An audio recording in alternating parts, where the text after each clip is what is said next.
বরিশাল জেলার বাকেরগঞ্জ উপজেলার গোমা-দুধল ইউনিয়নের পিলখানা গ্রামে অবস্থিত ঐতিহ্যবাহী দুধল পিলখানা মুসা খান জামে মসজিদ ও কেন্দ্রীয় ঈদগাহ প্রায় ৩ শতাব্দী ধরে ইতিহাস ও ধর্মীয় চেতনার এক উজ্জ্বল নিদর্শন হিসেবে দাঁড়িয়ে আছে।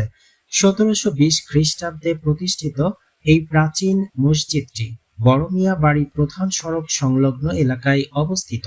স্থানীয়ভাবে এটি শুধু একটি উপাসনালয়ই নয়, বরং অত্র অঞ্চলের ঐতিহাসিক ও সাংস্কৃতিক ঐতিহ্যের গুরুত্বপূর্ণ অংশ হিসেবে পরিচিত। প্রতিদিন ৫ ওয়াক্ত নামাজ জামাতে আদায় করতে এখানে সমবেত হন এলাকার ধর্মপ্রাণ মুসল্লিরা। পাশাপাশি এই ঐতিহ্যবাহী মসজিদের ঐতিহাসিক গুরুত্ব ও নান্দনিক স্থাপত্য দেখতে দূর দূরান্ত থেকেও অনেকে এসে নামাজ আদায় করেন এবং পরিদর্শন করেন সংলগ্ন কেন্দ্রীয় ঈদগাহ।